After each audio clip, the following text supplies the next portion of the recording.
लेखनी अस्ति, पुस्तकम् अस्ति। लेखनी कुत्र अस्ति? लेखनी पुस्तकस्य उपरि अस्ति। लेखनी कुत्र अस्ति? पुस्तकस्य उपरि अस्ति। पुस्तकस्य उपरि लेखनी अस्ति। पुस्तकमस्ति, उपनेत्रमस्ति। उपनेत्रं कुत्र अस्ति? उपनेत्रं पुस्तकस्य उपरि अस्ति। उत्तमम् उत्तमम्। विमानम् अस्ति, समुद्रः अस्ति। विमानं कुत्र अस्ति? समुद्रस्य उपरि विमानम् अस्ति। उत्तमम् उत्तमम्। बालकः पठति। कुत्र पठति बालकः? वृक्षस्य उपरि बालकः पठति?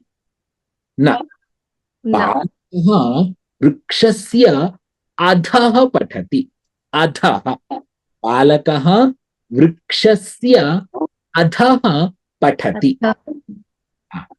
व्याघ्रः अस्ति। व्याघ्रः कुत्र अस्ति? व्याघ्रः वृक्षस्य अधः अस्ति। उत्तमम्। मार्जालः अस्ति। मार्जालः अधः अस्ति। मम कारयानम् अधः अस्ति। नक्षत्रं कुत्र अस्ति? नक्षत्रम् उपरि अस्ति। सूर्यः कुत्र अस्ति? सूर्यः उपरि अस्ति। उपरि अस्ति, समीचीनं। भूमिः कुत्र अस्ति? भूमिः अधः अस्ति। उत्तमं। मापिका, मापिका कुत्र अस्ति? अधः अस्ति। अधः अस्ति, समीचीनं। पुस्तकं, पुस्तकं कुत्र अस्ति? पुस्तकम् अधः अस्ति। अधः अस्ति।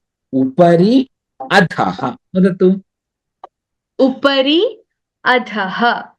सम्यक्। वाक्यं वदति वा? पुरतः, पृष्ठतः, वामतः, दक्षिणतः, उपरि, अधः। एकं वाक्यं। मम पुरतः सङ्गणकम् अस्ति। उत्तमम्। मम पृष्ठतः भित्तिः अस्ति। उत्तमम्। मम दक्षिणतः मार्जालः अस्ति। उत्तमम्। मम वामतः द्वारम् अस्ति। उत्तमम्। मम उपरि आकाशम् अस्ति। आकाशः अस्ति, समीचीनम्। उत्तमम्। आकाशः अस्ति। मम उपरि व्यजनम् अस्ति। मम अधः पुस्तकम् अस्ति। उत्तमम् उत्तमम्।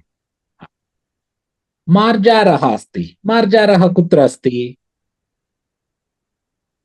मार्जारः वृक्षस्य अधः अस्ति। उत्तमम्। वानरः कुत्र अस्ति? वानरः वृक्षस्य उपरि अस्ति। उत्तमम् उत्तमम्। वदतु। पुरतः, पुरतः, पृष्ठतः, पृष्ठतः, वामतः, वामतः, दक्षिणतः, दक्षिणतः, उपरि, उपरि, अधः। अधः। उत्तमम्, सम्यक्।